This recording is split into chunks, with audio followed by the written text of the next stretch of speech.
What do you guys think that the serialized cards end up going for?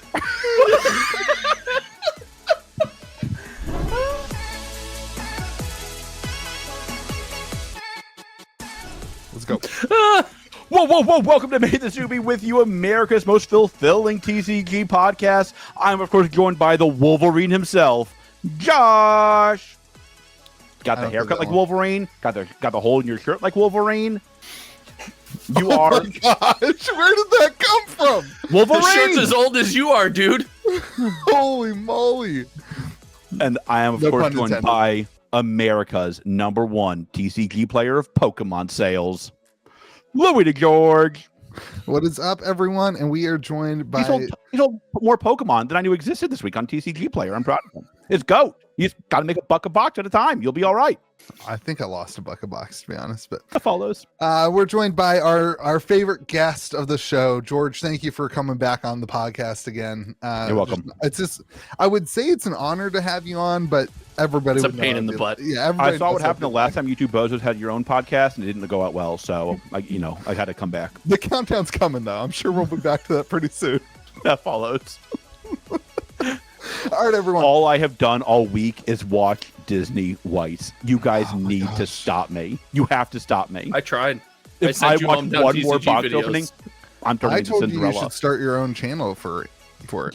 You gave me such terrible advice this week. It's totally stunning. All right, here we go. This is what we're talking about, everyone. We got to get into it. We're going to chat about the pre-release of March of the Machine. We're going to chat about serialized art cards. Ooh, reserve list art. Is that a serialized? No. Okay. No. We're going to talk about what happens after your mom. You. That's our conversation on March of the Machine Aftermath for those of you who don't have humor. We're going to talk about Brassman's.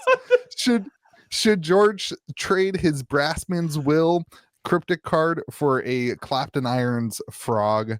We're going to talk about sorcery, hooking up the innkeepers. Really excited about that. And Lorcana released their gameplay, and George apparently is going to play some games. And then MetaZoo delay ? We don't know what's going on, but we'll talk about it anyway. Typical for this podcast. Welcome to MTZBWY with you. we don't know what's going on, but we'll talk about it anyway. George, don't ever make that face and that motion ever People again. love it. People love it. That's what they come here for. Not a chance. I thought of you Wolverining. Okay. Let's talk about anything else. Want to talk about Disney Weiss? No, let's hop in and talk about the pre-release for March Machine. Josh, how excited are you to play this set? He's not going to pre-release, and we all know it, and that's my favorite part. He didn't go to a pre-release last set either. No, I'm not going to this pre-release. Do you think my wife's going to be like, yeah, go play while I take care of our 6-month-old that's currently sick? Yeah, no, please, no, go ahead, go for it. No, I'm not going to pre-release. So how excited are you for it? You didn't answer the question. You're such a good father. I'm proud of you. Way to go, parenting correctly. I will be leaving my 2 kids at home and going to pre-release this weekend.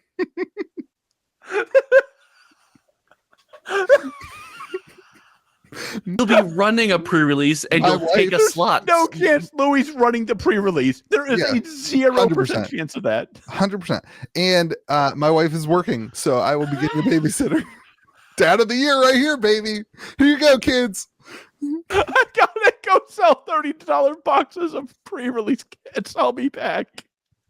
I'm playing. I love pre-release. Pre-release is my favorite Magic the Gathering event. It is. Every 5 weeks. Do we know anything about the pre-release kit yet? Do you know if it has like speckled dice or no?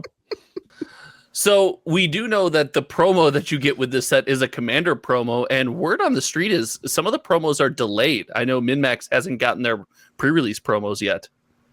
Their pre-release promos? Yeah. Or like their kits? No, they've gotten the kits. They haven't got the promos that you give out with them. Oh, gotcha. Mine are supposed to be delivered on Thursday. So by the Right time on time. it airs. Wizards, you're a big shot YouTuber though, Louis. That's the difference. Yeah, they ship out their I stuff. can't survive without you. They ship out their stuff to big Min-Max, shot new phone, who YouTubers. dis? Louis on the phone. Oh my God, Mr. Cox, we got an important call for you. See, George, now you ticked them off. Now they're going to Mark- send Louis Mark Pro Rose- to Min-Max. Mark Rosewater's like, he might make fun of my aunt again. How have you not made Mark Rosewater's aunt swag yet? No, Like the I'm good. people want it. Nobody wants to see that. So I think that this set, I have more excitement about this set than we've had for. Like, I feel like the hype around this set is more exciting than Phyrexia All Will Be One. Like, people are, I think that's true. more excited about the cards and the gameplay and the mechanics in this set than they were for Phyrexia, and I think that's really exciting. That being said, I think prices seem to be lower and like the market seems to be slower moving right now. But Is there data on that, Josh? Is the market slower moving? I did Or an Louis gets entire buttoned up. video of data on this, and it seems to be tracking, but that it's just TCG Player, right? TCG Player seems to be selling on pace with Phyrexia when you remove the complete bundle. It is a little bit behind, but it's pretty close to there. The big boost that Phyrexia got was the complete bundle, but we don't see that. Aftermath is for sale for pre-release. We don't see those same numbers kind of going side by side in tangent like we did with the previous set. yeah, I would say that's less to do with the set and more to do with what's coming after the set. 100%. 100%. Not a Um, chance it's anything else. Now, like, George, do you think stores operated the same way? Like, I ordered more light on this set than Phyrexia. So, I got fed a Scoopy that the collector boxes would be hot, so I overordered those. Might have gone a little too heavy. Not gonna lie. Might have gone too heavy on the collector boxes. Because they're like distro's not sold out, I don't think. Mm-mm. That's the big Scoopy I've got too. Yeah. Like, yeah, no cut cuts. and not sold out. I mean, like, the no cuts thing doesn't bother me. Even like distro having it doesn't bother me. I just overordered.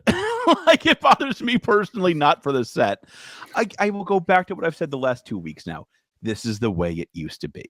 You didn't used to have to buy everything at once forever. This is much better. Like, this is much better, especially for like small stores. This is much better. If Louis sells out, Louis can reorder. I won't sell out. Great. Well, If Louis gets a positive attitude and converts his positive attitude to positive customer experiences and sells out. I ordered less, but I didn't order significantly less. But what I didn't do is, like, I was working on growing my spend and my order and like increasing. Smart. But I didn't do that this set at all. Like, I basically was like, I know I'm gonna get X number of boxes, so I ordered X number of boxes, and that's where I'm at. But The trick with this set is it doesn't seem like it's very high risk. no, serialized like- cards yeah. are this set serialized cards are better than Brothers War. And like that's a take very that big back. contrast to the next two sets. I'm sorry, after Aftermath. Like the two sets after Aftermath are very high risk for stores. Yeah, yes. you're talking about I keep Lord wanting of the to call it- Rings and Tales of Middle Earth. and Commander Masters. So there's probably two sets in between those, right? Like Wilds of Eldraine is somewhere in there. No, I think I'm fairly Louis, certain you're doing Wilds of great at Magic Eldraine content. follow Commander Masters. Yeah, but other than that, you nailed it. There's got to be a standard set between in This- the summer. Gosh, I see. This is part of my whole reason that I'm so worried about Commander Masters is there's no buffer. It's No buffer. back to back. There's no standard set in from now until August. I want you to go ahead and rewind the podcast 17 seconds and just play my response. What did you say? There's no buffer between that and Commander Legends or Commander Masters. Yeah, there's no standard set buffer from my understanding. Maybe I'm wrong. Let me know in the comment section if I'm wrong, but there's no Not that buffer I know between of. Lord of the Rings and Commander Masters. Louis can try to prove you wrong and get proven wrong live right now as he tippy taps. Wilds of Eldraine follows Commander Masters, Correct. and this is why I'm worried about two sets this year. George, we've talked about standard sets doing great. One's great. The set seems to be fine. Commander Masters or Wilds of Eldraine is going to catch some heat here, I think, at the end of this train. It's not fun. It's not going to be fun being the caboose.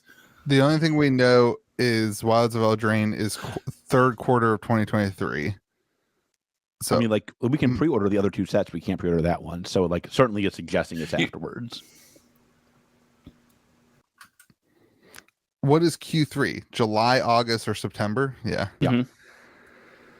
Man, yeah, they're saying this is wargamer.com is saying based on the release schedule in the past, we're seeing a September release date. So there's no standard set between March of the Machine and Wilds of Eldraine. Mark Rosewater's aunt heard your whining and spread out releases. Listen, I mean, all right, let's talk about this set then, because like that's really good for this set.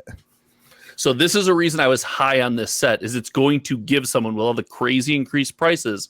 If you're a Magic fan, a Magic enthusiast, you can't, scrape together the $800 for a Commander Master set box or whatever it is now with Magic 30th anniversary fake backed proxies of dual lands or whatever it might be. You can still engage with this set, and there's plenty to keep people. There's plenty to keep people chewing on between the serialized cards, all the crazy team up legends. There's plenty to get into with this set. Mm-hmm. People are hyped. Yeah, yeah. It's going to be a dangerous summer. We're going to have a lot to talk about. Thank God. It's hard to be a Magic content creator, as I've learned. So, like, I'm glad we have something to finally talk about in Magic the Gathering community. Legitimately, memes aside, as a newer Magic content creator, it has been hard for the past month. Like, why? Because there hasn't been something new to talk about and data to track on something brand new every 2 weeks. Every 2 weeks, there's like a pre-release. Every 4 weeks, you got something coming out. There was always something to talk about. It was easy mode. You've had to get really creative here in this window. That's why we're a Magic Gathering podcast. Easy mode, baby. That's how we live our lives. I'm with you, Josh. Yeah. I think Magic content's hard because the average Magic player doesn't watch content. Like the reaction, like in the store, the people's comments and communication in store is so much different than what people feel on the internet. And like, I don't know. That's hard for me. I mean, like, the internet does what the internet does, right? It just amps up everything to 1,000. Yeah. Right? Nothing's bad. It's the apocalypse. Yeah. I think that's what the internet does. It's what it does best. It's great. It's why we all love it. The average Magic fan probably doesn't watch content that you and I make, Louis. I think neither do I. With 3.5 million views on the first day of the March of the Machines reveal and their trailer, I think there's a lot of average fans watching stuff like that. You look at stuff like the game nights and the command zone and things of that nature. I think there's a lot of just regular fans watching that stuff. We get a little different with our content, and I think that speaks to a more in-depth audience. Sure, that makes sense. All right, so what are your predictions for this set? Where are we in 2 weeks? I'll go first.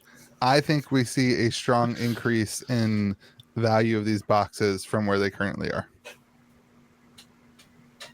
I predicted you were going to have a stroke mid-episode. I want you to know I'm worried you just had it. I don't know how to follow this up. Yeah, it's over. Thank you all very much for watching the episode this week. We'll be back next week, maybe. I think we see a 5 to 10% increase in price on TCG Player. So that's 210 to 230, 235 on TCG Player. That would be great. I don't know if it gets that high. I see it settling 219 probably, where the other collector boxes seem to have settled in for standard sets. I think it takes longer to get there because we're at 208 now, 207, somewhere around there. So yeah, I think we're at, like, today I would look, it was like 210-ish around there. It's like bouncing back and forth. I think people have stopped pre-ordering like pretty heavily. Like, I think people have stopped and more said, I'm going to engage with this set because they know their store is going to have product, because they know like product's going to be readily available. They're not giving people their money early, and there's going to be a lot more impulse kind of buying on release weekend. I think that the serialized cards in this set and the, like, that kind of, what do they call it? What's the, I'm having a brain fart. What's the special? The Halo foil? Oh, that looks cool too. But what's the special set in the set the set within the set? The Multiverse Legend. The Multiverse Legends. That is a significantly better set of cards than the artifacts were in Brothers War. And Brothers War like people got excited about those and collecting a bunch of them. I don't think people will collect all the Multiverse Legends because the frame is different on each card. There's a lot. Yeah. But I do think that those cards are more sought after than a lot of the artifacts were. So I don't know. I just think that this is going to be this is a set that maybe has a little sneakiness to it. Like Phyrexia, everybody wanted Phyrexia. Everybody knew Phyrexia. Everybody was excited for Phyrexia because it's Phyrexia. Sure. This one is like a sneaky set in my opinion. Listen, you could tell me that story, and I think you're onto something with the serialized cards having value and the Halo foil. Like I've got a Halo foil Daxos here, and for anyone who can see that, it's a very nice foiling. It's worth sick. Yeah, it's worth going into a binder and can you collecting. hold it like a Pringle? How Pringle-y is it? It's not bad. It was only opened a day ago, but it's not bad. You can't really the camera. Has it just been on your desk? Yes, and the fan is it's in a basement too. So normally they Pringle. Listen, that's basically an ocean. Yeah, they Pringle pretty quick. So I think people keep coming back, and I think this box holds a lot more value than people are giving it credit for. You can get some big hits out of this thing. Predictions? I already gave you mine. I think it settles around 219. I think it's consistent. The take that this should be on shelves for people to pick up, they don't have to rush and pre-order. It's going to sell out. That's a great take. It should be that way. Now, collector boxes like we've seen with One and Bro should sell. Like they should come close to selling out or become limited in order. That needs to happen here. That's the fear. Mm-hmm. George? I will weirdly go more negative on this one, I think. I think people are lining up for Lord of the Rings and Aftermath. So I'm giving this to you, Louis. Do it. So, go ahead. No. You deserve it, man. You deserve it. You've had a long day, a long week. You've got your kid on Friday. Bother ordering more of this set? George, I agree with you. Like, I think I agree with your logic, but I think like people like that's why I say people didn't pre-order. Like they're like, oh, I'm gonna save my money, and then like they're gonna see their friend open a Ragavan. They're gonna see their, I think that will be true in store. That will be less true in TCG player. But those go hand in hand, though. They like when I sell more boxes in store, I put less boxes up on TCG player. Looking at you, Pokemon. Pokemon's goat, Louis. Don't worry. I know you lost money this week on Pokemon by dumping on TCG player, but relax. I need the cash out. I got my taxes back. I can't. I'm gonna have to go on a diet. A ramen diet. Like I owe more money in taxes than I know what to do with. What'd you do? So like he cheated the government. It's not so. Well, my wife got like an email that was basically like, "Hey, last year we took too much taxes out, so here's like a check, but then also you owe tax." It's like her employer screwed up a ton, and they didn't take money out. I don't know. I'm self-employed. Somebody didn't pay the quarterly taxes, so it has to pay a lot. Anyway, back. This is not those of you who haven't filed your taxes yet.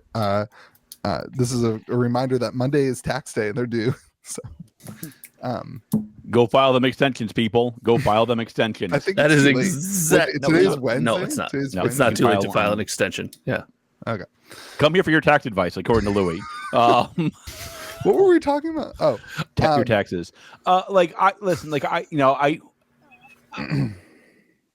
I guess like the wild card for me that I can't get my finger on is how jazzed a large number of people are for Lord of the Rings. It's weird because like my store is not all about it because like they're young, they're kids, they're 18, right. 19 years old. They don't know Lord of the Rings. I'm jealous. I'm very jealous of them. It's not a thing that they 30s. Lord of the Rings was a big part of like my summers when I was in college. I think it was. It was a big part of your summers when the books came out. It was a big. That was good. I remember very clearly when they released the 9-hour versions on DVD. Like I went over to my friend's house and they sat outside all summer watching Lord of the Rings. It was like you know them, Josh. It was one of the fat cat neighborhoods of Chicago, and went to his fat cat dad's house, and like they had a theater room, and we watched like I think it was literally 10 hours of Lord of the Rings. It was a lot of Lords. Of my summers. I can't get over that. I was a big deal when the movies came out. That was a big deal. Oh man, I play a lot of the video games. The old the GameCube game. Those are great. Okay, but War of the Ring, one of the best board games ever. Here's my take now. So if we don't have a standard set between now and Did you already give your take? Well, no, we're done with those takes. He's learned a lot of information from me on this podcast. Let him process. If we don't have a standard set between now and Wilds, if Lord of the Rings turns out to be soft, this set pumps. So Lord of the Rings is going to be soft from like a traditional power level standpoint. It's supposed to be rich in IP and theme. So that's not good. All right. It's I want to interesting. go on the record. I am going ham on the jumpstart boxes. Don't at me. No, Don't at me. Stop it. Okay, I'm doing it. Let's not I'm talk doing about stupid, ridiculous things. I'm doing it. What you think that the set will perform well? We're apparently talking about Lord of the Rings now. You think that the set will perform well if the cards are low powered, but they lean into the IP? I think the set will do well no matter what they do with this set. People are super pumped for this set. I think this set is for a different audience. I did a whole video on this and did a whole take. It's for a different audience. Watch his It's content. it's not for you and Jerk. me. Can we have a bingo board for every time Josh says he did a video on something? Yeah, because we just talk about my videos all It's week. the That's our intro. thing. It's the bingo at intro. Listen, Louis, if you made videos, we talk about your videos all week too. Wow. Josh, how dare you? 12 people watched his Pauper tournament last week. Okay, relax. I got. I your like back, his Louis. pop. I like his popper gameplay. Oh my That's really God, well you were done. one of the 12. Yeah, you were one I do. of the dozen. I do. I jump in there. I like his popper gameplay. I All really do. I think this is going to be lower in power level. I think it's meant to bring people into the community. I think people like you and me are going to struggle to play the cards outside of a limited environment. Okay, that's not good for it, but that's fine. I think that'll be fine. Like this Okay. set is. We're not talking about that, but okay. This was a decent. This was a great conversation. It is, but But Louis done with it, so we have this to is a done with great. it. This is a great conversation for another podcast, another episode. I want to save the. I'm gonna save the tape. There's All right. something else to talk about next week, Josh. Come on, we won't have a And release next week. if you want to be aware when that podcast drops, what can you do, Louis? You can subscribe. Also, if you're interested in picking up more product, I do have product available at gamegrove.gg. So if you want collector boxes, hit up there and support the channel. Free shipping. All right, here we go. Serialized art cards. Speaking of which, if you want a serialized art card, I guarantee you, if you buy boxes from me, you will have an opportunity to pull one of those cards. If you buy the collector box, If you buy a collector box, I was about to say, make sure. Yeah, you have a chance at opening. I guess one no of matter these. what, you have a chance. A chance can technically be 0. Okay, so they came out. We've seen some of these cards. Now, are we on the page where like what are you No. two bozos lying about? I want Louis to write on the set box that he ships out 0% chance to pull serialized card. Ship it. Okay, are you guys on the team that's saying that the serialized cards have special artwork? Have unique Yeah. artwork? I thought that was confirmed. Well, Is it not? there's like people who are saying it's confirmed, and then there's people who are like, no, we just haven't seen all the Oh. card images. There's like a lot of back and forth going on, and now we're starting to see like actual openings, and that was like last night, and I haven't watched any. But I am on the team that they changed it and they made the art different, at least on some of the cards. I think I the think it's great. Praetors. Yeah, the Yeah. Praetors are all the serialized Praetors are all unique art, right? Yeah, That's the team. I'm on that team. Yeah, that's the team I'm on. I'm on that team. And the one out of whatever already got pulled. The Ragavan. The Ragavan #1 was pulled, I believe, at Star City Games, wasn't it? Somebody was like, somebody in my Discord, in my store Discord. No comment. No comment. No comment. I'm just saying backyard breaks. Backyard breaks. somebody in my store Discord was like, oh my gosh, somebody already pulled number 1 Ragavan. I was like, that's not somebody already pulled. Like Star City Games pulled it. You don't be like, somebody pulled, like you're like, they open thousands of boxes. They're just somebody when you get to be my size, Louis. When you're as big of a deal as I am, they're just somebody. Somebody pulled it. It could have been me, or not. So what's more expensive, number 1 or number, what it would be, 69 or 420? What goes for more money? The Ragavan. 69. You think? 100. I just need the other one that I own to pump. No, a number 1 for sure. George, I mean, you know sports cars more than us. It's got to be number 1, right? Number 1. There's because thankfully only adolescents would really care about the other 2 numbers that Louis mentioned. I don't care about those numbers. That's not accurate. That is not accurate. That is not accurate. I do care about tendies. Like that's something I care about, and this is relevant in the tendies discussion. This is relevant in the tendies discussion. It is. It's a fact that it is. Yeah, number 1 will be worth more. There's a reason they make it out of 500. They've got to include the 420. Now, if not, they stop at 419. Ragavan's kind of a not a great serialized one to get. I haven't looked at. You can't. I agree. Everybody knows. No, hold on. I don't get it. You're right. I hope I don't get it. That's not.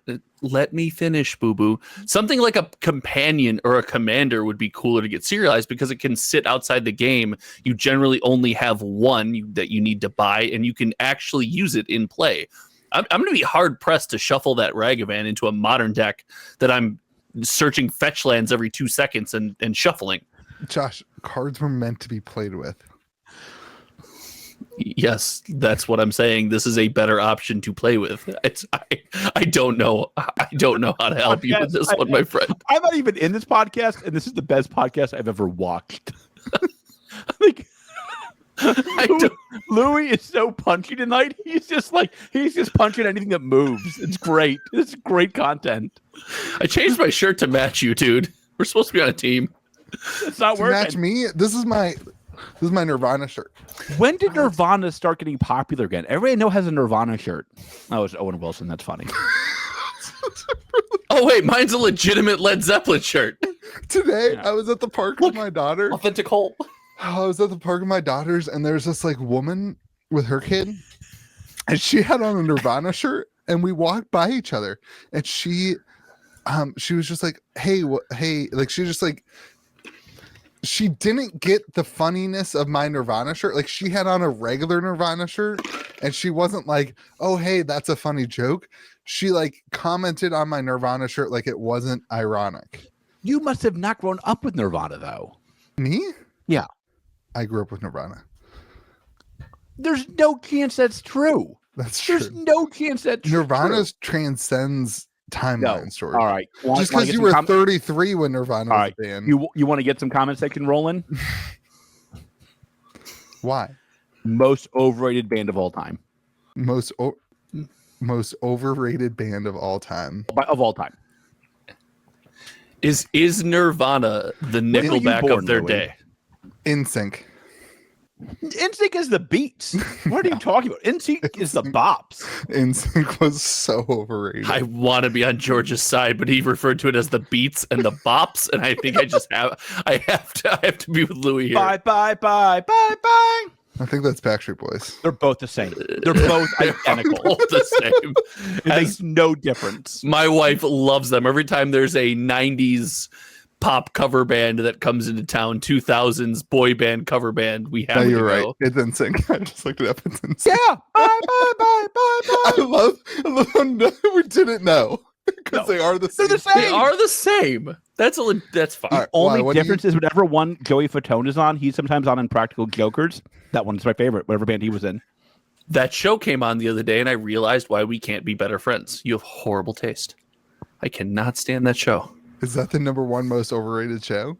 Possibly. You know what? I'm going to go with yes. How is that show still on the air? All right, what other? Not on the air. It's on season like 10,000, and it's on that's all that's on True TV. We do that to each other on the podcast every week. Where's our millions? Millions, please.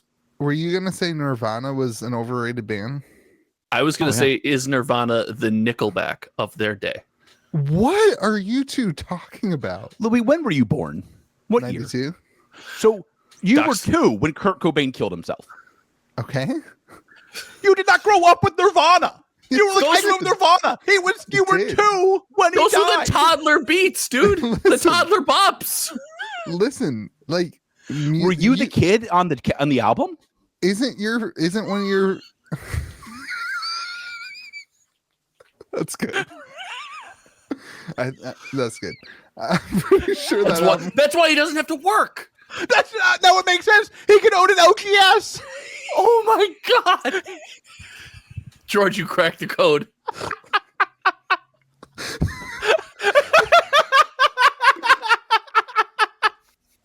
Bye.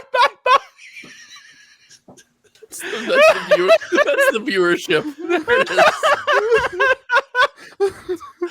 is. Listen, if you don't subscribe to this podcast after that, I don't know what you're doing. Listen, give us a break. We talked about a TCG for like 10 minutes. Like, we did our best. If you came here for mega content, you clicked the wrong button. Let me just be honest with you. Let me ask you guys a question. What do you think that what do you guys think that the serialized cards end up going for? What's your offer on the 1 of 1 or the 1 of 500 Ragavan? 0. I will never support that card in any version that's not Modern Horizons 2. George is mass opening Modern Horizons 2 and writing numbers on all his Ragavans in marker. 1 out of 500. 1 out of 500. 1 out of 500. I'll sign it. Kurt Cobain. Kurt Cobain signed this.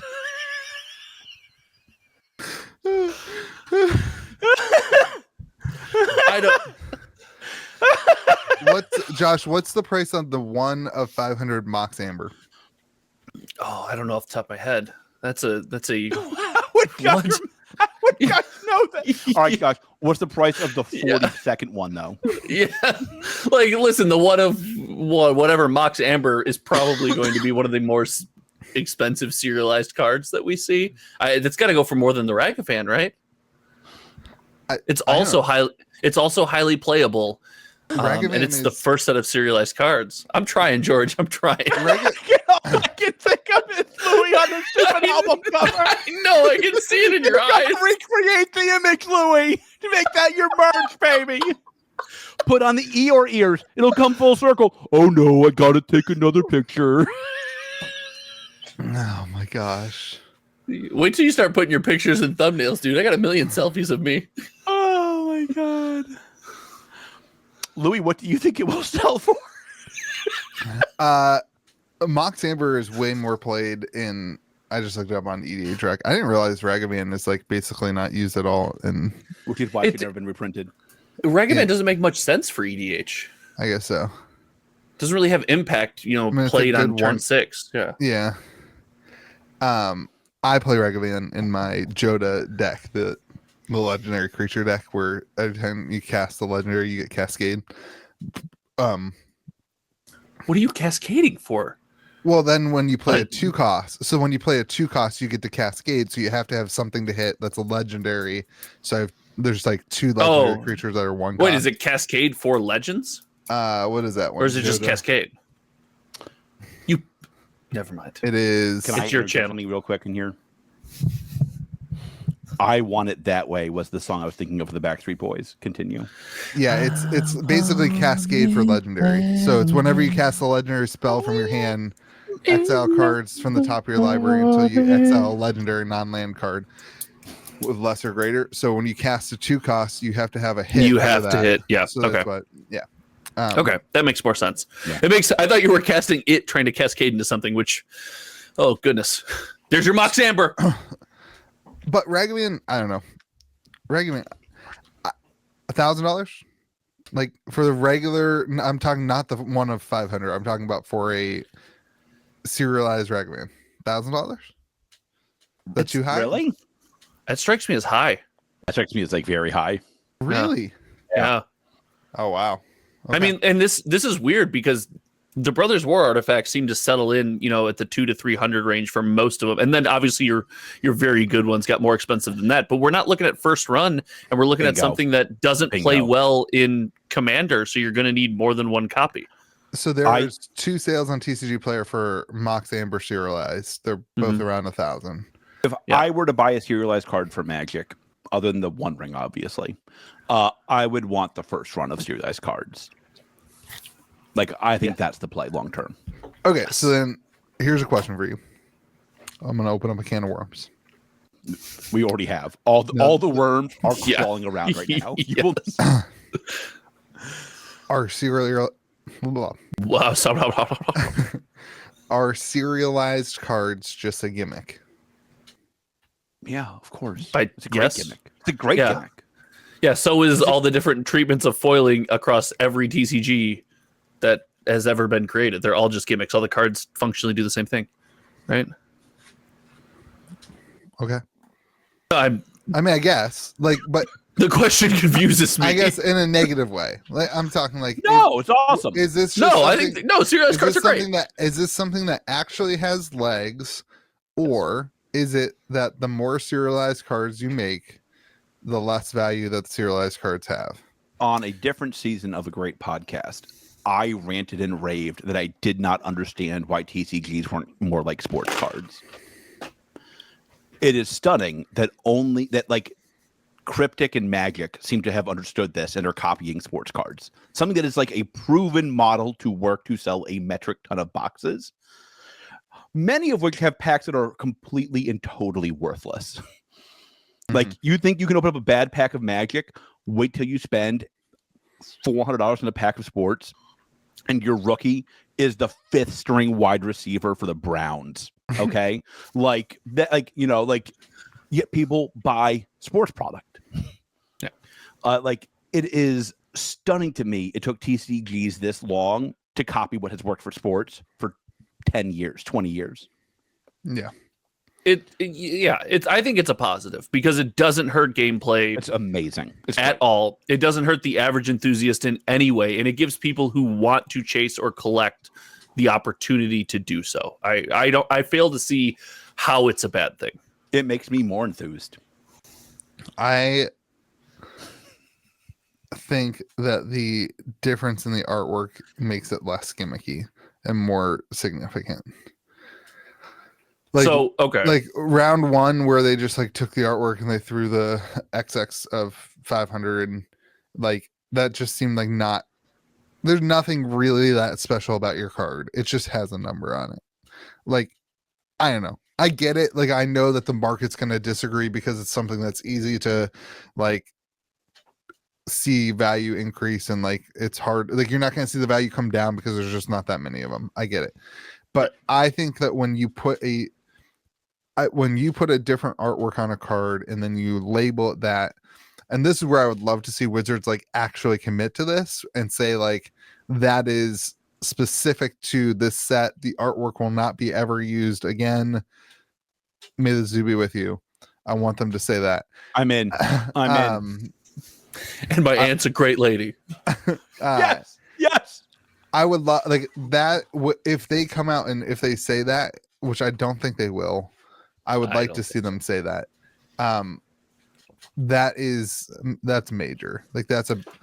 That's a big game changer, because then you have something that's truly unique. It's almost like a piece of artwork, right? It's a high-end collectible item. Numbered item, limited in print, got art attached to it. Yeah. It's an NFT? No. NFTs are dead. You heard it here first. Your comment section this week is you're gonna crash Google's servers. Good for you, dude. NFTs are as dead as it. To get us back on track. There's no problem now. But I don't feel bad about what I said about you anymore. But you make a good point. If we see these cards reprinted with this same art and serialized again, I think that's trouble, right? Even if it's a different. Well, no, but it'll have a different set symbol, right? Because it won't be Brothers War anymore. But insanely stupid. Well, what if Yeah, I they do agree. it out of 50? it's still, that would be insanely stupid. yeah, yes, it would. It would be nice to hear them commit to them not doing that. But George, there are people commits to not picking puppies. Like they're not going to do that. Listen, your puppy policy is not my business. But George, they're reprinting Judge foils. Are they serialized? No, but they're reprinting 7th edition foils in Dominaria Remastered. Like They're 7th. not, I will be very surprised if they reprint serialized cards. I'm just saying nothing is like, from a lot of people's perspective, I'm not saying I'm all in on this, but from a lot of people's perspective, nothing is sacred to Wizards of the Coast. Like if there's money to be made, they will make the money. I think that's true, but they're not stupid. That wouldn't increase sales. That would decrease sales. George, this might be a function of us being a little bit more removed from serialized cards until recently than you are. Do serialized cards generally carry with it the idea that this combination of artwork, number, and set will never be replicated? Is that something that's kind of signed off on? There are reprint sets that can have different serialized cards, but like, I think sports are different. And also, like, you would have like a LeBron James serialized card this year, next year, last year, the year before, the year before, the year before, and LeBron James is not the GOAT. Go Jordan. Shout out to the comment section. Jordan, GOAT, don't at me. Wait. Louis. No. What? No. I mean, like, what? No. Listen, there's different timelines of basketball. And there's only like one right answer. LeBron James, like Michael Jordan was certainly a better player in that timeline than LeBron James is in this timeline. But if you were to take LeBron James in his prime and Michael Jordan in his prime and play them together, like there's LeBron one winner. I'll give you that. LeBron might score a point. No, like there's one winner there, and it's the guy from Ohio. Like LeBron's he's gonna pull that out. So I can solve this argument as someone who is essentially the LeBron James or Michael Jordan of this podcast, considering I'm the only one to have ever actually played basketball. Not accurate. I was on basketball. I was on my little league championship team. George, I got one shot. People have more of a chance to confuse you as the basketball than stole my joke that no one heard. Leaned in. So should I tell my basketball story or no? No. I want to hear Josh's take. I have a Michael Jordan tattoo. I am a Jordan lover. I'm from the Chicagoland area almost my entire life. Basketball players just get better every 10, 12 years. Like they just do. Human beings evolve. Like they just get better. They do. They just get better. No, Jordan, GOAT, no question. They just get better. Also, that's why LeBron whines more than he has championships. And LeBron will no longer be the best in 10, 12 years. I mean, you have Victor Wembanyama coming in, and he can do everything Jordan does and is 7'10". Okay. All right, let's discuss this. We're now a basketball podcast. He's 7'10". I am we're a basketball podcast. You're all Wembanyama. It is like amazing. No. Okay, wait, he's gonna flop so hard. It's gonna be stunning. Well, he's gonna get blown over by a stiff breeze. It's not his fault. He's not gonna flop. He's gonna get knocked over. Bingo. Yes, Louis. Yes, Lewis. Two things. Number one, I own 0 basketball cards. I hate basketball. Should I be buying this gentleman's rookie card right now? Absolutely. You can. You absolutely can, but you can't. He's not a rookie yet, but you can't. Next. Okay. So this is true. I have been I have taken some unbelievable horse garbage from allocation for basketball this year, just so I can increase my allocations for next year. Okay. Secondly, so we're agreeing that LeBron James can beat Michael Jordan in basketball. Absolutely not. And that's not how being the best basketball player works. So no, I'm sorry, but that's how it works. Like, no, that is not how it works. A game of one-on-one is not how that works. Will Chamberlain's probably the best basketball player. Is this some lesson on teamwork? Is that the idea? No, teamwork is stupid. Dennis Rodman, easily the best of all time. Okay, everything. And also, what I'm hearing Josh say is that when they release another version of serialized cards, they will just have to be better because everything gets better as time goes. That's what I heard too. That's a good point, Josh. I can see your point. 100%. Let's go. The hologram. Dennis Rodman's my favorite basketball player. Can we go back to predictions and predict if we gain I think or it's time lose? to move on to the next topic. I think it is time to do the hard Louis cut.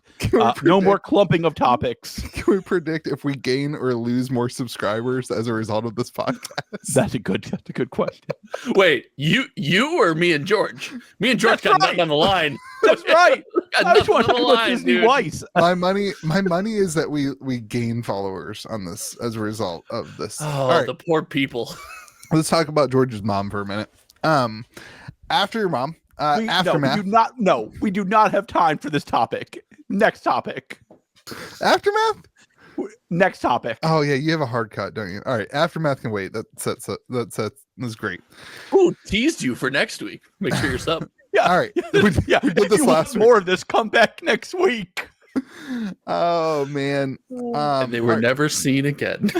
No wait, I do want to do final predictions. We have to have it on record. on what? before this. On serialized cards. Do you think that these serialized cards perform better or worse than Brothers War? Go. I think Wembanyama's go way higher No, in the beginning, stop, then collapse hard after he gets Stop. his 15th injury in week 2. Stop. I don't think there's any way 7 years from now we don't look at LeBron as the best basketball player to ever No, live. I don't Not a want to chance. talk about basketball anymore. That's why we're doing it. Talk about that. These What was your serialized question, cards in 6 months. Yep. Is there a difference between the lowest priced serialized card for Brothers War and the lowest priced serialized card from March and Machine? Absolutely. Yep. Which one's higher? Brothers War. Okay. Is there a difference between the highest valued card, highest serialized card in March and Machine and Brothers War? All right. I know this will surprise our loyal viewers that come here for my incredible gameplay takes. I'm probably not qualified to answer that. I think Brothers War remains higher. I really do. I thought there were better. The alt art is the only wrinkle in that, I would say. Because you gave what, a year timeline? 6 I months. said 6 months. I think 6 months is going to be weird. That's more interesting. Yeah, I think a year is a lot easier. Yeah. Well, I said 6 months, and I am the podcast boss. That's why this has gone so well. We have a different name for you if you're ever curious. If you ever want to ruin your higher or monetization, we'll lower? tell you.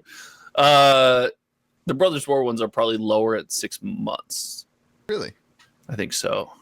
Okay. I just the one of one Ragavan has a standing offer at 6,200. I think. Stop it. For the one of one. I think No, no, the not one the one of one. Sorry, the okay, number but like one. The one of 500 Mox Amber's got to be more than 6,000.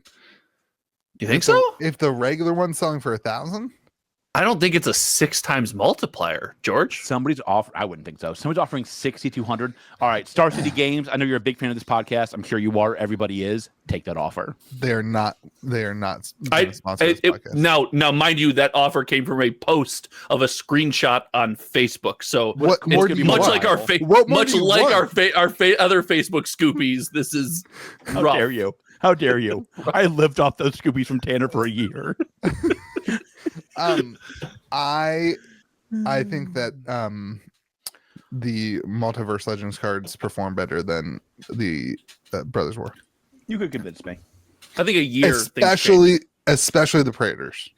But anything that can be they're all legendary creatures. I think, to your point, Josh, like they can be played as your commander. They can be shown off. It can be, you could slab these and play them in, keep playing them and preserve them that way. Like, I think these are a good next step that I think perform equal or better than the first serialized cards. So that's my Interesting. prediction. Okay. We covered a lot in that Magic section. I feel really good about that. Great. Magic enthusiasts are happy they're here. Thank you, Magic Jack and fans. Joel, for coming in. We appreciate you, buddies. Jake and Joel. It's Jake. All the same to me. They're like the Listen, it might as well be Josh and Joel. I'm getting pretty famous. they're like it's like NSYNC Backstreet Boys, totally switchable. All right. So Cryptic, there's a Kickstarter card called the Brassman's Will that George opened in a white text version, which is one of 11. Importantly, not serialized one of 11 though. Oh, okay. There you go. Continue. There is also now in wave 2 one of 66 frog Still Clapton. close. It's a card called Clapton Irons, and it's the frog. I don't know where the frog's from. We're not frog experts. We're not. I We're not don't know. amphibious experts. I don't know who got the Amphibious? idea Is that right? of putting a frog in chains and Whatever you're into, we're a judging-free podcast. Yeah. Anyway, We don't shame even if you don't know who Winbayama is. there's 66 of them, and somebody has offered to trade one of the what number is it? Do you know, George? I don't know. It doesn't matter to me. One of those frogs for a white text Brassman's will, and I take George that he should do it. So he has offered this now 3 times. Nobody's taking him up on it, and I hate when he posts it because it's always like more tempting than I know is rational. It's a terrible trade. So It's a terrible trade for me. It's an objectively trade. bad trade for me. Yes. Yeah. Well, yeah. I don't understand. I want the frog. Is the frog going to bring you more joy? Oh yeah. Oh, make the trade. Collect what you love, dude. So he's now offering to throw in a dev slab too. Which dev slab? That's the like. This is where it gets. So let me ask you. So let's ask this question, Dr. Louie. You're the cryptic. You're all the hot cryptic singles. Look for. What should I ask him to throw in to make this trade fair? Dev slabs are hot, dude. Dev slabs are. I think that dev slabs are one of the coolest cryptic cards. I own 2 of them. True. I don't own one as hot as yours. But I think I think the game.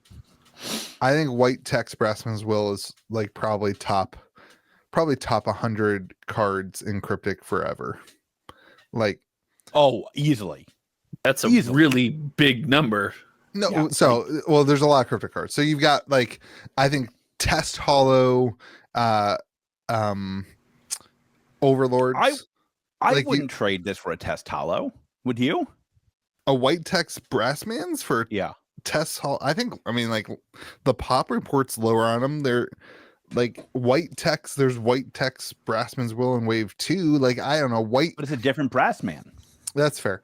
This is retired art, and Chris Rush signed this. That's not true. That's not true. He's dead.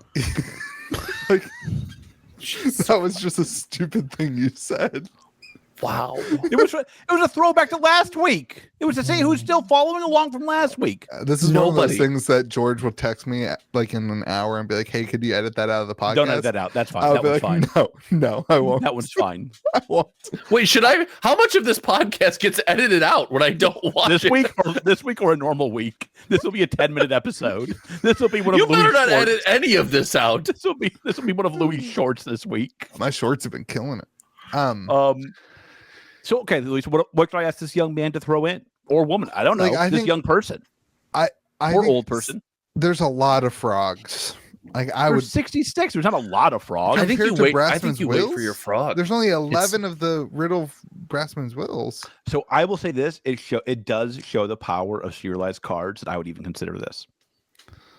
Yeah, It does. It does. Imagine they weren't serialized. I would never think of this trade. Stronger men than you have fallen to the prey of so there's serialized not cards. even a special number that he's offering that you want. No, I don't care about the number. That's ridiculous. Other than 1, what is a good number out of 66? So in cryptic, 1, 11, and 66 would be the hits, I think, Why 11? because there's 11. 11 in the- You have the 11-year cards that represent you have 6 11-year cards that represent your 66 years on Cryptic Island. I could Gotcha. not care Okay. less what it's serialized as. Couldn't care less. I don't know. I I don't care. I understand. want number 4.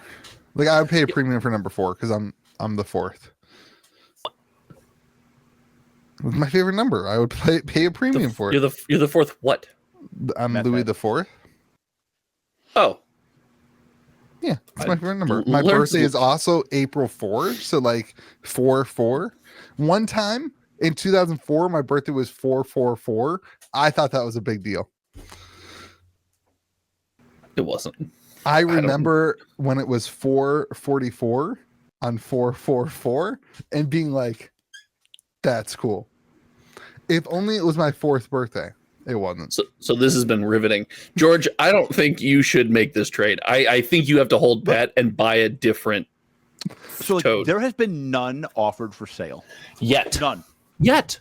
You want to know the real play? Yeah. Here's your real play. Sell your white text Brassmans for literally whatever price you want.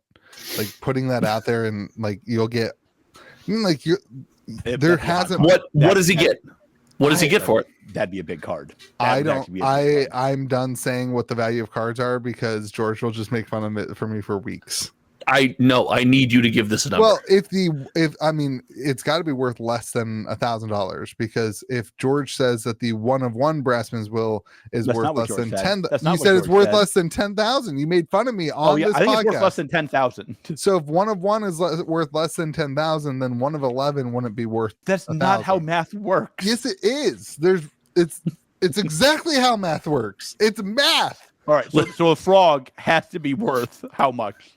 By that logic, I think a frog's probably worth $500. I was a fan of this podcast before I joined. Neither of you know how maths. I would absolutely pay $500 for the frog. If you have a frog for $500, hit me up. I'll pay you tomorrow.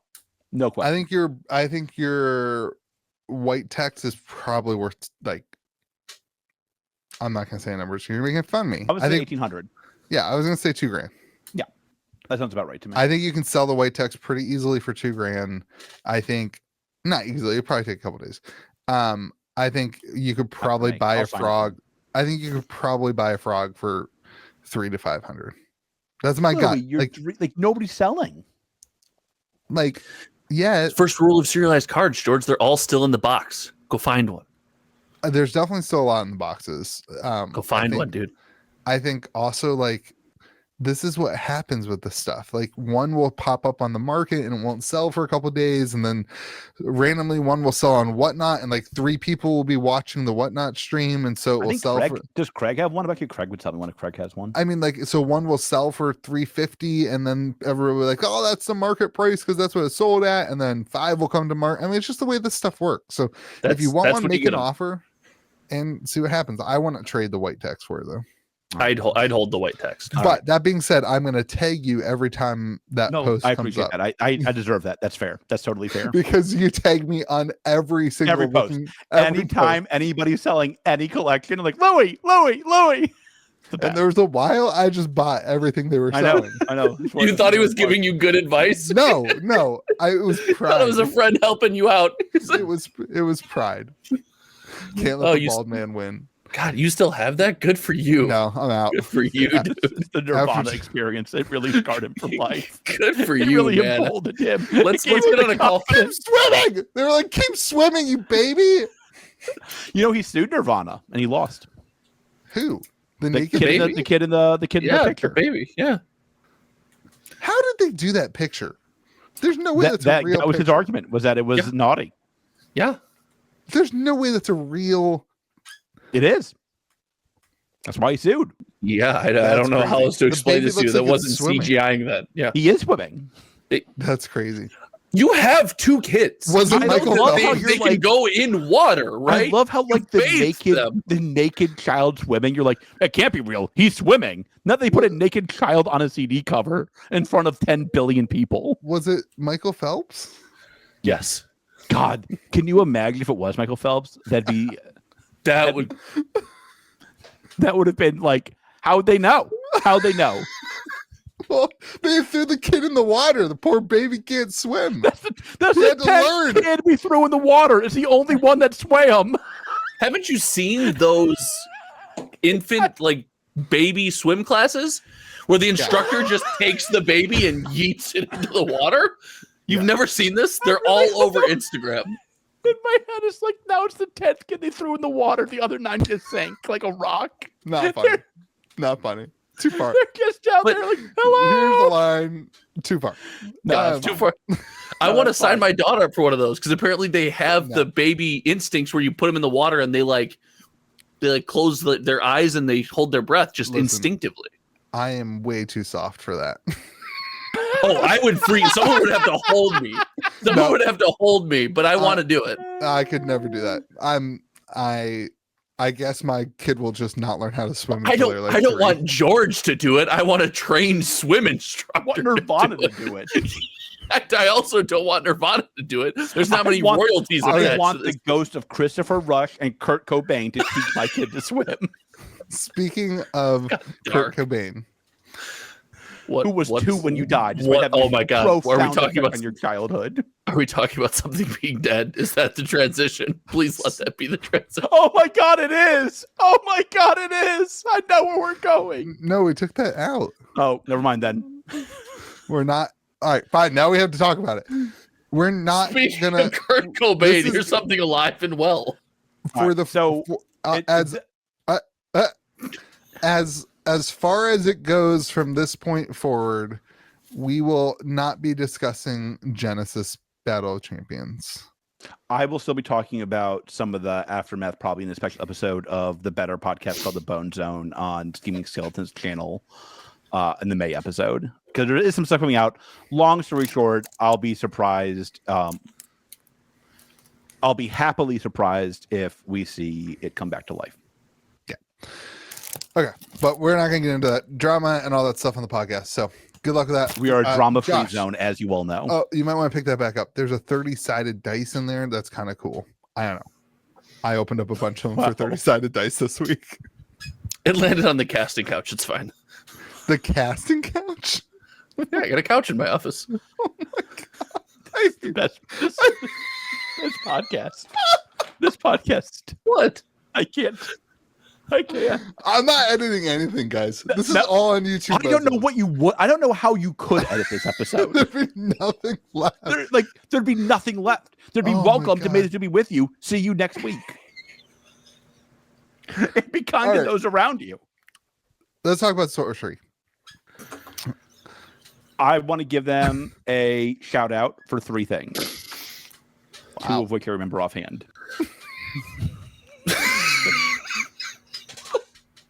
I love how an hour into this podcast, it's just complete nonsense. An All right, hour in. I'm gonna That's start. like easily 50 minutes. I'm going to start. I loved Eric's Twitter thing with the Somalian pirates capturing the sorcery container. The tweet, the Yeah, delay for April Fools. loved that. That was hilarious. And like, and this is like, I like that. I like game designers that are funny and not, not funny. Like I like, I know this will shock everybody on the podcast. I love some humor, and that was pretty Yeah. funny. That was Eric's pretty a good funny, like he's done multiple tweets that have been good and funny. Like I like that. I like that they don't take themselves too seriously. That's really important. Bingo. I love that he's giving innkeepers some access to Wave 2, it sounds like, is the rumor mill.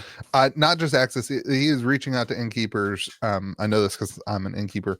They are reaching out to innkeepers for a couple things. Number one, getting innkeepers on the sorcery website as like Yeah, there's 37 stores on there right now. as stores to play.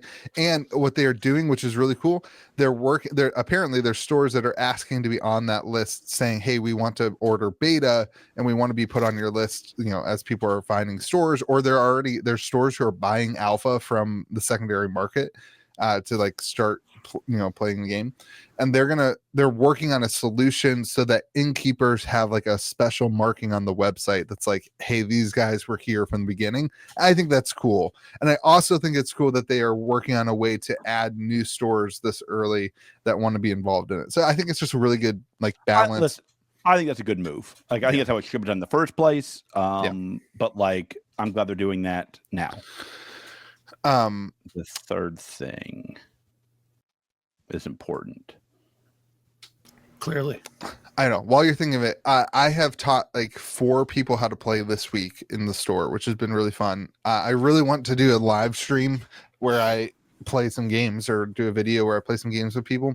The problem is like I'm still very much learning the rules. There's just a lot of like the pre-cons specifically. There's a lot of different cards. So there's a lot of different interactions, and I find myself having to refer to the rulebook quite a bit. I know what it was. And so I really want to try to get a video out hopefully next week. That'll be your video for the week. That'll be great. Oh my gosh, you too. And you made a comment too, Josh. Yeah, but you're not exactly not coming out hot this week. Don't turn victim on us now. I look great. I wasn't saying I don't look good. I look on That wasn't fleek. I shaved. I look on fleek. I had someone shaved me when I got my hair cut for the first time. They like Where? did the beard. What did they shave? You have hair. They did the beard. They like lined it up and everything. I was like, I thought you looked good. thanks. Anyway, You so look on fleek. a couple of notes about the game. Super fun and super, like, it's really funny. It's easy to teach to people who have played Magic. It doesn't play anything like Magic, but the way like the resource system works is similar enough that works really well. But people who haven't played Magic, if they've played any number of board games, it's almost easier for them to learn the game than people who have played Magic. It's really an interesting like dichotomy of learning. And I found I've taught two people who have played board games but not Magic. They really, really like the game. Like I've been on this team the whole time. Like it is like they should be telling people this is a good board game. I'm not there. So that goes to my third thing that I liked about them is that they got a couple of big board game YouTubers to do videos on sorcery. Oh, that's cool. I think that's their market. I've said this from the get-go. I think that's their market, and they seem to be trending in that direction, and I think that's very smart for them. Because listen, I like the game because it's a board game. I love board games. I hate TCGs. I love board games. I think it fails to encapsulate the collectible nature of it, though. I've had enough of the collectible nonsense. All right, I love you guys. I've had enough. If one more person tells me the kind of oil the artist used while thinking of the masterpiece, I'm gonna pull the 3 hairs I have left out. I get it. You guys all want your Tendy cards. I hope you get them. God bless. I like the gameplay because it plays like a board game. Yeah, that's fair. I think the deck building side of it though is it's not a board game. It doesn't purchase like Dominion Dominion's a board game kind of thing. They're not randomized packs. Like you buy everything in a set. Like I just think it's a dangerous. I agree that promoting it to people who like board games. I think this is a better like in the same way that Magic was created to be something you do after Dungeons and Dragons. I think a large market for this is like something to do after your Friday Night Magic or something to do, like after your draft or after after you play a TCG with your friends. Like this is a really fantastic like next game to pick up and play. So that's my opinion. I don't want to say this. Yep. What? I'd rather play this in Magic. Why do you not want to say that? It's a Magic podcast. You've already sicked one whole army after me before, Louis. When it comes to TCGs, I don't need a second. I love your card, by the way, and it is like no chance that makes the episode. I'm not editing anything. Say what you want, people. I would never I would play this again. Like I think I like board games. I like this as a board game. I've said that the whole time. The second I played it, I ate an ice cold chicken finger to atone for my sins. Something Louis has to do in the next segment for Lorcana, might I add. And we don't have time to talk about Lorcana. You got to go. It's true. True chance. So LeBron James screwed me again. Okay. Anyway, I'm excited. I'm hoping we'll have boxes soon. We're gonna have beta. This is important. If they would give a little. I do if they would maybe give an update on that. This is important. I will have boxes available to patrons and non-patrons at a higher price point, but we'll have boxes available in a couple weeks as a bundle. Why are you guys laughing at me? Why is it so funny that my patrons get a discount? When you phrase it, it's like the exact way you would see in in a classic school book about how to not sell something. All right, sell it for me, baby. Come on. we're going to have an amazing opportunity for you. One of the hottest, most limited releases in TCG history will be almost exclusively available at gamergrove.gg. We will have a GameGrove.gg. special discount for all of my loyal fans and followers who have been a patron of me and supported me on my journey to where I am today. I want to pay it back, and I will have a discount code for you in the world's most exclusive and best Discord. All details can be found at gamergrove.gg. Coming soon. Holler. Any questions? I think he's right. You got to focus on the deal and then say, and if you're a patron, I'm going to rip off everybody who's not giving me money already. That's not a good way to sell it. the idea that you don't sell product is becoming very clear. Why are my sales low? Oh you can overpay here. I love this podcast. Love it. Beta will be available. I have a side-by-side of me next to a very unflattering Seth Rogen from last week. You take it. You shut up and you take it, okay? I did try to find like the worst pictures. I know. So you shut up, Mr. Victim. Wait, is that why you got your haircut? Wait, no. Was that on the podcast last week? Did you have the Yes. Yeah. Somebody pointed out that this doesn't look anything like you, and I got the screenshot, and I was like, "Oh, I hate him. I'm not calling him all week. I hate him." Thing I've heard. It was good. All week. It was good. It was good. So you don't go all victim now, buddy. I'm not going victim. So more details at gamergrove.gg. So no, there's no details there. It's Game Just Groves. if you want beta product at a discount, then be a patron. It'll come out in a couple weeks. I don't know what to tell you. That's it. That's it. I'm not going to scam anybody. If you want it, Again, this is not how you sell. You don't start off with saying, "I'm not going to scam you." They think it's a scam then. All right. Yeah. Speaking of scams, let's talk about Lorcana. If you get me banned from Lorcana, so help me God. That transition, by the way, was GOAT. You're the best. That was Have awesome. you seen what they qualify as gameplay? Gameplay looks amazing. Gameplay looks absolutely amazing. Have you just not seen it? I saw it. No, of course not. I have some thoughts. Can I share my thoughts? Oh my God. Butt it up. I took notes. Hold on a second. What is this podcast? Things that I am excited about for Lorcana gameplay as I eat my chicken finger. It does look like it's going to be a very simple gameplay system that new players should have no issues hopping on board with. The gameplay appears to be very streamlined and exciting and simplistic, which is great. I think it's great because it's obviously meant for like a younger age.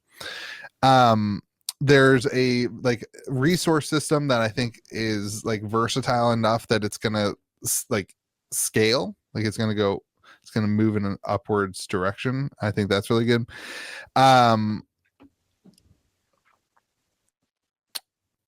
I think that there's gonna be like the idea between. This is why you can't use notes. It takes 10 hours. Continue. I'm sharing my thoughts. I think the idea between questing and challenging produces a lot of variance in your gameplay options. Like I think that decision, are you going to like go in and quest, or are you going to challenge, is good.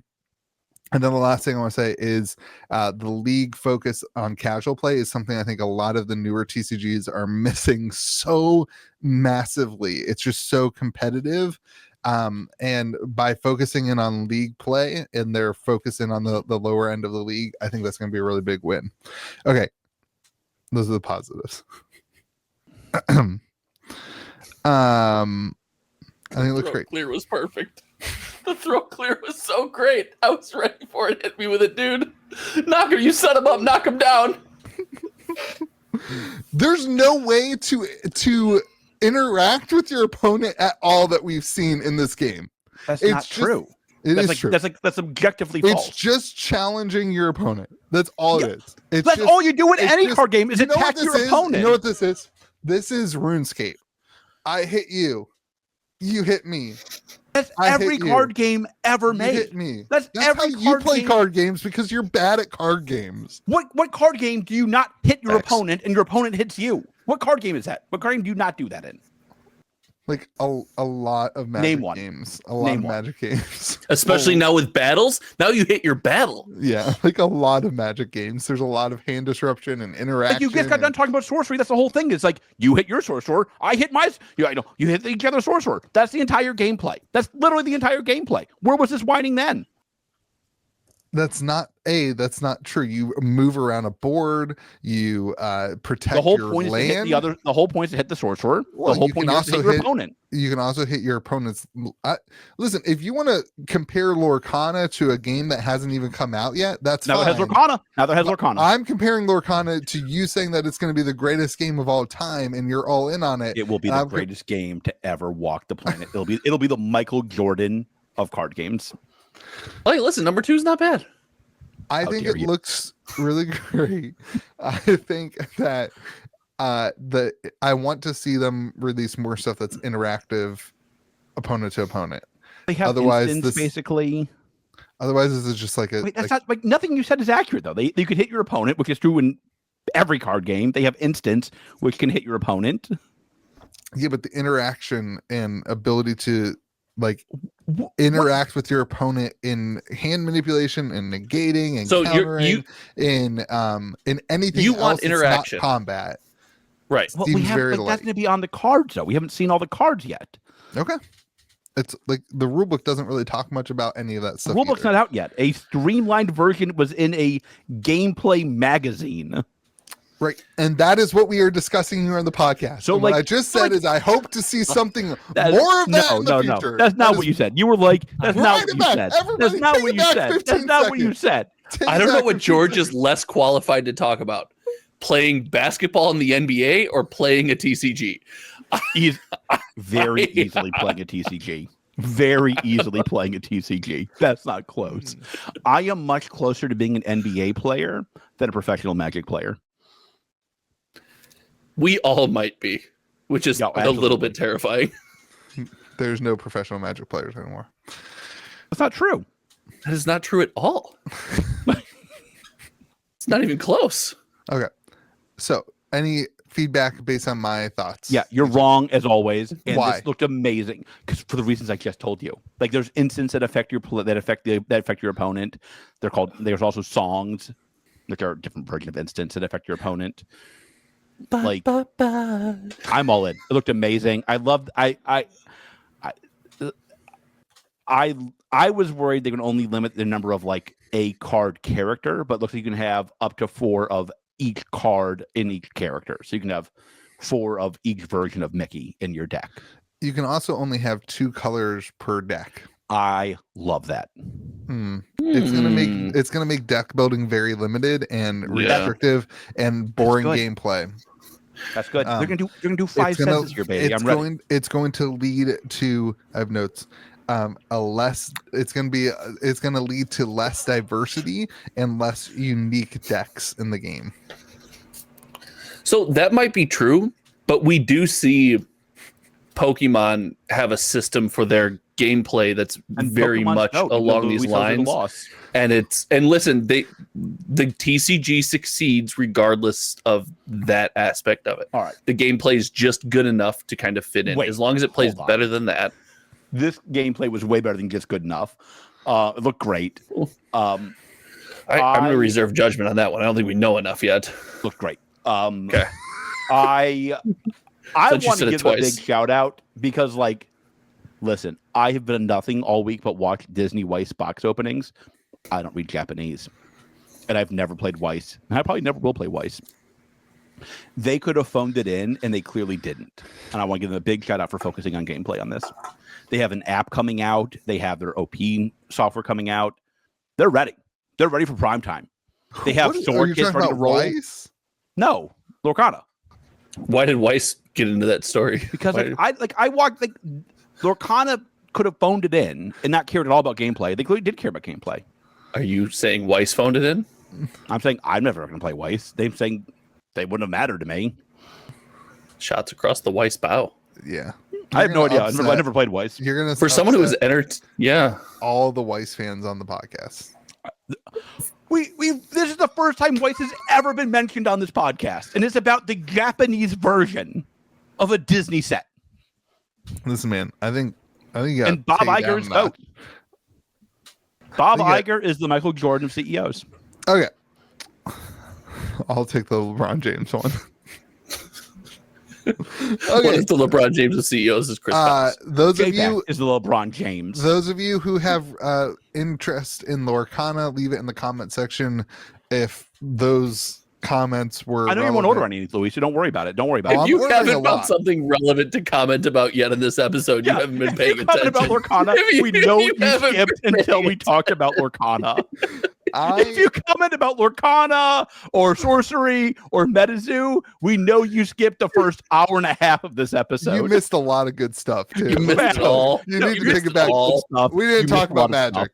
We didn't talk about magic. Shh. Oh, yeah. Spoiler. This is a magic podcast. We did great. We did great. Let's talk about MetaZoo native. Oh, the Josh was right section. Oh, not the Josh was right section. Josh, you have a hole in your armpit. You can't be right about I anything can smell today. Here. Did you wear that? That shirt is also like 3 sizes too small for you. Don't call him fat. That's I'm fat not, shaming. his arms aren't. Oh my God, there's holes on both sides. No, there's. There is. Do it again.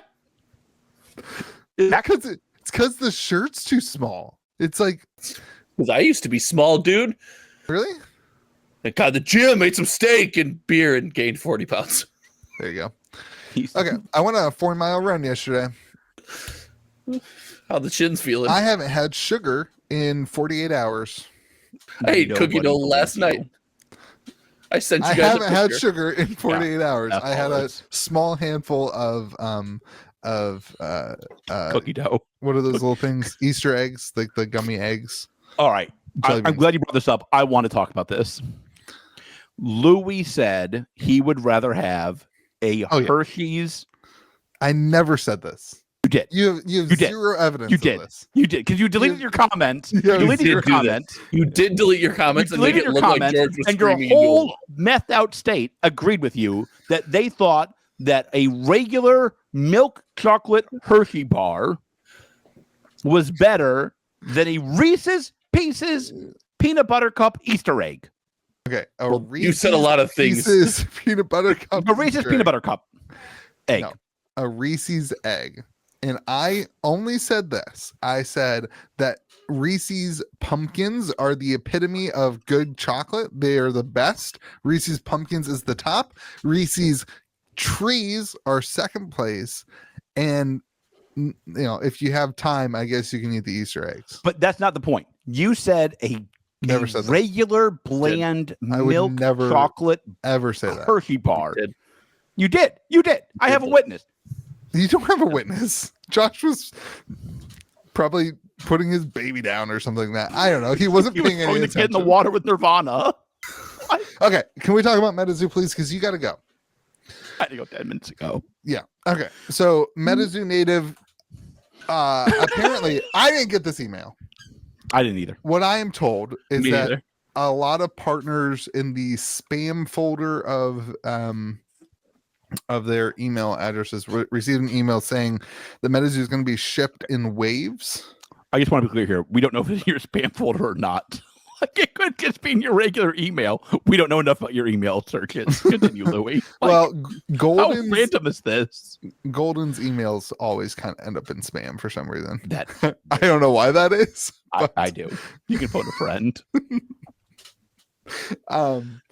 That being said, apparently a chunk of the MetaZoo product is delayed until May, which is next month. Here is my very rough understanding that could be dead wrong, but I have no problem speculating. Great. Go for it, baby.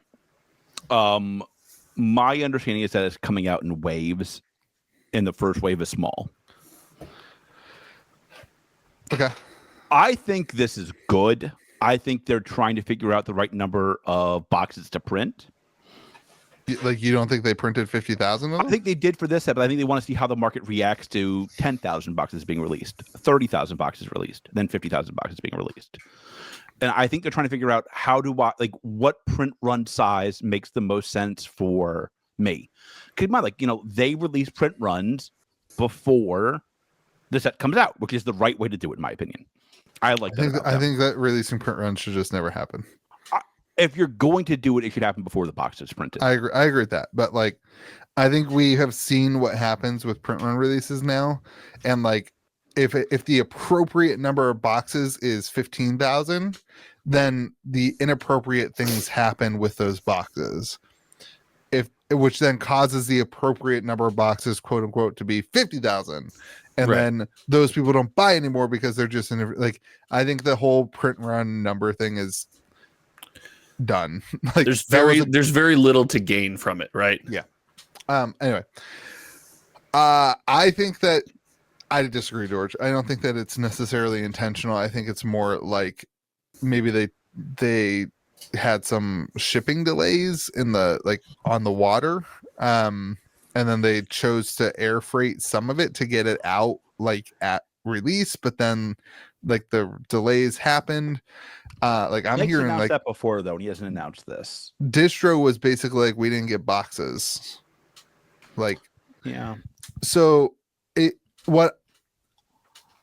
I have two concerns I want to voice. Number one, I have my written boxes down on the paper. Number one, I have my boxes. It seems like a couple other people have their boxes. I think one thing that they did well, my understanding is that if you are getting product, you're getting all of your products. So like there was a time when for other releases, I got boxes, but I didn't get spell books, and I didn't get, this is why I didn't do a bundle this time around, because I got all these different products at different timelines. It appears that if you are getting product now, you're getting all of your product now. And if you're delayed until June or until May, April, May, if you're delayed until May, you are getting all your product in May, which I think is the right way to do it if you're gonna do that. So that being said,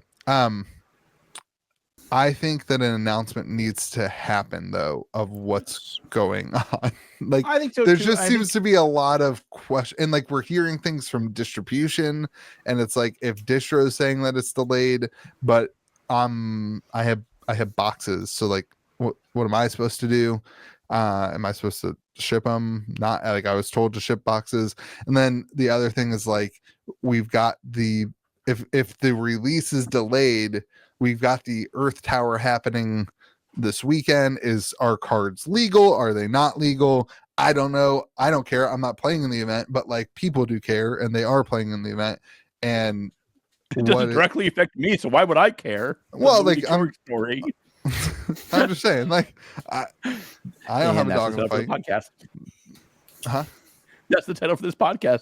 It doesn't directly affect me, so why do I care? The Louis DeGeorge story. May the zoo be with you. Like, I think that's a big question mark on a pretty major event. So that I agree with. And I suspect they'll announce something by the time this podcast airs, to be honest. So yeah, maybe. Oh yeah, you got to make us look like fools. The move there then is it can't be legal for play, right? They made the big announcement about going all in on their competitive tournament scene and trying to lock this down, making it worth big money. It can't be legal. We don't know. Can't do that. I mean, like they could have boxes there for sale. That wouldn't shock me at all. So, Josh, I would typically 100% agree with you. The problem is that this is the issue is that this is the Earth Tower. Like everything has been planned for this being the Earth Tower, and native is the Earth set, and that is the theme for the whole event. And they have put all their eggs in this Easter basket. They have put all their eggs in their basket that this is the Earth Tower, and it's a major part of the release. So like my what I have heard is that a lot of the reaction has been, hey, reach out to partners who have gotten their boxes and see if they can get you product in time, that kind of thing. I agree with you. Like they need to make it easy to get product in the event if they're going to do that. But like a lot of the reaction you've heard from who is saying, hey, reach out to partners who have gotten their boxes on time to get your stuff. So I've had two people reach out to me and basically be like, hey, I heard you have boxes. I need boxes for the event. Somebody told me, I don't know who told them, but somebody told me to reach out to you. And I got them boxes because I was told I could ship early. So sure. Well, just a couple things that just what you guys both said. I'll second that. Some kind of communication needs to be made. someone needs to say something. It very well could come out by the time this podcast airs. So that's fine. But George saying that they're going to sell boxes there at the event, so you can crack boxes and try to find the cards you need for your decks to play in a $1 million competitive event. Yeah, I don't like that one, George. That is a horrible suggestion. What if they, Josh? What if they had proxies there? What if they had proxies there that they allowed, like stamped proxies, basically? Like, what if they were serialized? Well, now I'm in. Now Listen, I want them all. Listen, I'm just saying, you give everybody who plays in the event stamped proxies of the cards that they need for the event. Does that work? And listen, that maybe if you're worried about the integrity of the game playing competitive play, then maybe proxies is your out here. Maybe it's don't make the cards legal. But having them open boxes to try to chase things down is not the way. I agree with that. I think the way, though, is not to cancel the event and not make it the Earth Tower when everyone's been planning on it being the Earth Tower. And one of the wins of the way MetaZoo is doing this is the idea is that, like, the competitive players should be able to strategize and build decks and show up and, like, play. Nobody has suggested canceling it, I don't think. No, but, like, that's got to be in the conversation here, right? Like, I think pivoting off the Earth Tower motif and pushing that back, maybe the next tower is now the Earth Tower, I guess. But maybe that's a better option than canceling. So I just think there's too much work that goes into what they're doing to create the Earth Tower, right? Like, as a competitive player, you've now been planning for this to be Earth. You've been focused on it. You've been excited for it. You've been maybe thinking about decks and the meta. I don't know anything about the MetaZoo meta, but like, you've been strategizing for the Earth. I don't think you can pivot off Earth now. But when we had Stacks on, and shout out Stacks, didn't he make a point that there was a last minute pivot at the water tower, or was that the community made a pivot and changed strategies at the last second? Or was that this tournament scene I thought he made some point about something changing at the last minute. And if that's happened before, then I think you could lean into it again. Like, you have a motif, you have said, hey, I've thrown my players this curveball. And they've accepted it. They've kind of pushed through that before. And that, again, is a better option than saying 30% of my field was able to get cards. The other 70% is subject to being scalped by the community that did get boxes at a high price. Like, I don't want to put them through that either. That doesn't seem fair. So I don't know. That's selling boxes there is not a move.